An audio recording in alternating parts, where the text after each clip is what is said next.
வைத்தல் என்பது ஒரு விளையாட்டாக அல்லது ஒரு காலமாக ஏதோ நாங்கள் பின்பற்றுகின்ற ஒரு வாழ்வியலாக மாத்திரமன்றி அதில் இருக்கக்கூடிய ஆழமான தத்துவங்கள் அல்லது வாழ்வியலுடைய அர்த்தங்கள் புரியப்பட வேண்டும். ஆகவே இந்த அடிப்படையில் இந்த பூநகன் கும்பம் என்பது சடமாகி இந்த குடத்திலே இருக்கக்கூடிய நீராகி அந்த தூய ஆன்மா இறைவனை அடைய வேண்டுமாக இருந்தால் மாவிலைகள் குறிக்கின்ற அந்த இயற்கையின் ஊடாக மாத்திரமே இறைவனை அடைய முடியும். அந்த இறைவனாகிய சிதறாத முழுத்தங்காய், அதாவது பேரின்ப நிலையாக இறைவனை அடைய வேண்டுமாக இருந்தால் நாங்கள் இயற்கையாக எங்களுடைய இறைவனை காண வேண்டும், இயற்கையிலே இறைவனை காண வேண்டும். இயற்கையுடனமாக மாத்திரம்தான் எங்களால் இறைவனை காண முடியும்.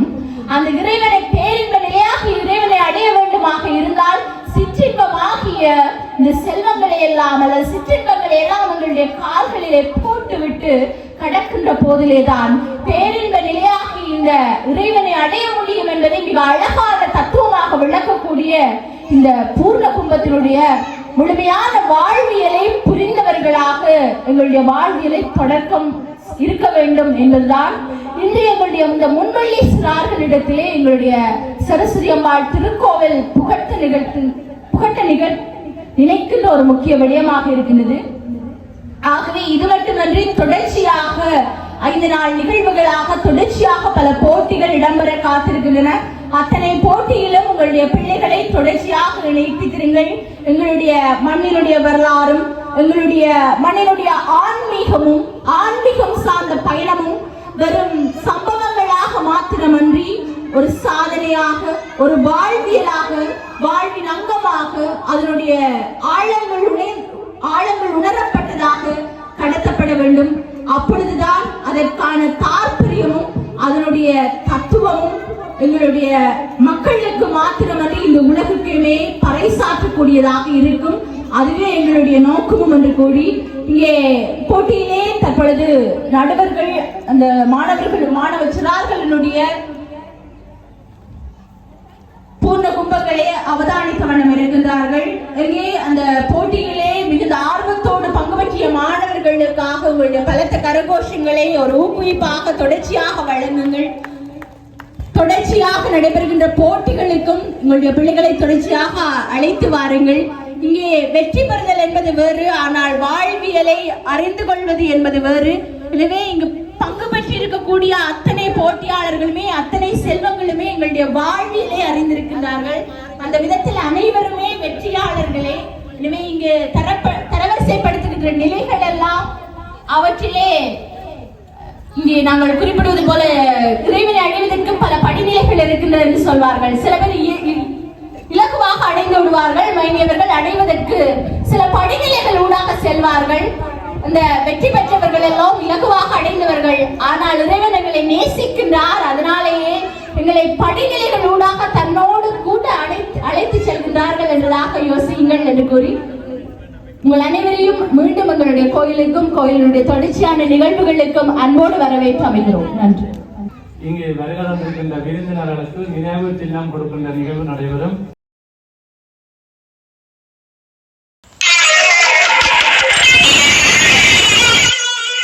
ஆன்மீக நிகழ்வுகளை அதிகளவு செய்வதிலே ஈடுபாடும் அக்கறையும் கொண்ட ஒரு சிவாச்சாரிய பரம்பரையை சேர்ந்தவர் தான் எங்களுடைய வாசுதேவ. எங்களுடைய இந்து மதத்துக்கு செய்ய வேண்டிய ஒரு அறக்கடமையினை சிறப்பாக செய்வதிலே அவர் தன்னுடைய கவனத்தை அதிகமாக திருப்பியிருக்கின்றார். என்னென்ன எல்லாம் புதுசாக உருவாக்கி அதனூடாக தன்னுடைய அறக்கடமைகளை எல்லாம் செய்யணுமோ அதுக்கெல்லாம் ஐடியா பண்ணி செய்யக்கூடிய ஒரு நல்ல ஒரு சிவாச்சாரியார். கடந்த வருடத்துக்கு முதல் வருடம் 108 குண்டங்கள் போட்டு ஹோமம் செய்தார். அதை கோயிலோடு சேர்ந்துகிறீர்கள். சரி, அப்ப இதுக்கு ஊடாக அடுத்ததாக பார்த்தார்கள் இங்கே நடைபெறுகின்ற நவராத்திரி விழாக்கள் மற்றும் விசேடமாக சரஸ்வதி ஹோமம் அப்படி இப்படி என்றெல்லாம் செய்து பிள்ளைகளையும் மக்களையும் இதோடு இழுத்து. அது மட்டும் இல்லாமல் எங்கே எல்லாம் பொது சேவைகள் நடக்கிறதோ அங்கே எல்லாத்திலையும் இவரை காணலாம். வீணாகான பீடத்தினுடைய குரு என்று சொல்ல பேரிலே வந்து கொண்டிருப்பார். இப்படி பொது சேவைகளிலே தன்னை ஈடுபடுத்தி அதனூடாக ஆன்மீகத்தை வளர்ப்பதிலே அதிக அளவு அக்கறை கொண்ட ஒரு சிவாச்சாரியர், மிகவும் தேவைக்குரியவர். அந்த வகையிலே அவருக்கு எல்லாம் வல்ல சரஸ்வதி எப்பொழுதுமே நல்ல ஆசை புரிய வேண்டும் என்று முதற்கண் பிரார்த்தித்துக் கொண்டு இங்கே ஆன்மீக நிகழ்வாக இந்த நிகழ்வு நடைபெறுகிறது. ஏன் இந்த நிகழ்வு நடைபெறுகிறது என்றால், உண்மையிலே எங்களிடமிருந்து ஆன்மீகத்தன்மை இழந்து கொண்டு போகின்றது. ஆன்மீகத்தோடு இணைந்த எங்களுடைய பழக்க வழக்கங்கள் இணைந்து கொண்டு போகிறது, அப்படியே இழந்து போகுது. சின்ன ஒரு உதாரணம், இன்றைய நிகழ்வை வைத்து சின்ன உதாரணங்கள் சொல்லலாம். இங்கே தேவாரம் பாடினார்கள் 2 சகோதரிகள், கெட்ட பிள்ளைகள். தேவாரம் பாடுகின்ற பொழுது திருச்சிற்றம்பலம் சொல்லுகின்ற பழக்கம் இருக்கின்றது. இந்த திருச்சிற்றம்பலம் எங்கே சொல்ல வேணும்? தேவாரம் பஞ்சபுராணம் பாடுகின்ற பொழுது அல்லது தேவார புராணம் பாடுகின்ற பொழுது இந்த திருச்சிற்றம்பலம் தில்லையில் கண்டெடுக்கப்பட்ட அந்த இறைப்பாடலுக்குத்தான் திருச்சிற்றம்பலம் சொல்வது. அப்ப அதை எப்படி சொல்ல வேணும்? முதல்ல திருச்சிற்றம்பலம் சொல்லி அந்த தேவார பஞ்சபுராணங்கள் எல்லாம் பாடி முடிஞ்ச பிறகு திருப்பி திருச்சிற்றம்பலம் சொல்லித்தான் வான்முகில் வளாதுவையை கூட பாட வேண்டும். இடையிலே வேற பாடல்கள் பாடக்கூடாது. இவையெல்லாம் பாடி முடிஞ்ச பிறகுதான், அதாவது பஞ்சபுராணங்கள் பாடி முடிஞ்ச பிறகுதான் அதன் பின்னர் இனிய பாடல்கள் பாட வேண்டும். நான் யாரையும் குறை சொல்வதற்காக சொல்லவில்லை. நாங்கள் மறந்து கொண்டு போகிறோம், எங்களுடைய பண்புகளை மறந்து கொண்டு போகிறோம், ஒழுங்குகளை மறந்து போகிறோம். அதுக்காகத்தான் இந்த ஆன்மீக நிகழ்வு வைக்கப்பட்டது. பிள்ளைகள் பாடினார்கள், முதல்ல தேவாரம் பாடினார்கள், இந்த ஆயக்கலைகள் பாடினார்கள், சேர்ந்து புராணம் பாடினார்கள். ஆனால் உண்மையிலே எப்படி வரணும்? தேவாரம், புராணம், இந்த திருச்சிற்றம்பலம் சொல்லி ஆயகர்கள் தருவாங்க. இது ஒழுங்கு இருக்கு. அதனை அறிமுகப்படுத்துவதற்காகத்தான், எங்களுடைய பழக்க வழக்கங்களை அறிமுகப்படுத்துவதற்காகத்தான் இந்த ஆன்மீக நிகழ்வை நடத்தினார். உண்மையிலே எனக்கு ஒரு சிறப்பாக இந்த நிகழ்வை பார்த்து கொண்டிருக்கின்ற போது அந்த நீல செக்ரட்டரிக்காரனுடைய கும்பம் வைத்தல் பார்த்தேன். அவர் ஒரு ஐயர் பரம்பரையை சேர்ந்தவர் போல எனக்கு. ஏனென்றால் எல்லாரும் மாவிலேயே தேங்காயை வச்சு போட்டு மாவிலேயே சிரியினார்கள். அவன் என்னென்று வச்சான், 5 மாவிலேயே ஒன்றை அடிச்சு போட்டு வச்சுட்டு தேங்காயை வச்சு கொண்டு சுத்தினான். அதுதான் உண்மையிலேயே வைக்கிறது. அவனுக்கு தெரிஞ்சிருக்கு. இந்த பழக்கங்களை கொண்டு வர வேண்டும் என்பதற்காகத்தான் ஐயா இப்படி எல்லாம் கொண்டு வந்தார். ஆன்மீகம் என்றாலே சற்று விலத்தித்தான் எல்லோரும் நிற்பார்கள். இப்பொழுது தினம் ஒரு பேர்தே பார்ட்டி இருக்கின்றது என்று சொன்னால், அதுக்கு ஐயா எத்தனை மணிக்கு, தம்பி எத்தனை மணிக்கு, 12 மணிக்கா 11:30 மணிக்கா என்று சொல்லி கிட்டத்தட்ட 50 பேருக்கு சொன்னால் 100 பேர் 150 பேர் வருவார்கள். அப்படியான காலத்திலே ஆன்மீகம் கழிக்க வேண்டும். எங்களோட பிள்ளைகளுடைய எதிர்காலம் நாங்கள் சொல்லுவோம், ரோட்ல கருதல் அணிந்து அப்படித்தான் சொல்லக்கூடிய பிள்ளைகளாக உருவாக்கக்கூடாது என்பதிலே நீங்கள் திடகாத்திரமாக இருக்கின்றீர்கள் என்பதை உங்களுடைய வருகை தெரிவிக்கின்றது. எனவே உங்களுக்கு மனமார்ந்த நன்றிகளை தெரிவித்துக் கொண்டு, பேர்தே என்பதோடு தான் ஞாபகம் வருது. 1 நிமிஷம் நான் ஒரு கருத்தை சொல்லிப்படுத்தி பாடி விடுகின்றேன். இந்த பேர்தே செலிபிரேஷன் இப்பொழுது மிக கோலாகலமாக எல்லா இடம் நடைபெறுகின்றது. 12 மணிக்கு 90 வயது கிளவிய பொடியை ஊற்றி வந்து மேசலை நிறுத்தி கேக் வெட்டுற நிகழ்வு. 12 மணிக்கு யோசிச்சு பாருங்க. நாங்கள் ஐயா அவர்கள் இப்ப வீடுகள் எல்லாம் இப்ப சுவேஸ் மாஸ்டருக்கு எல்லாம் தெரியும், எல்லாருக்கும் வீட்டுல சாந்தி செய்ய கூப்பிட்டு ஐயா அப்படி ஒரு 11 மணி 12 மணி தான் துவங்குவீங்க இருப்பாரு.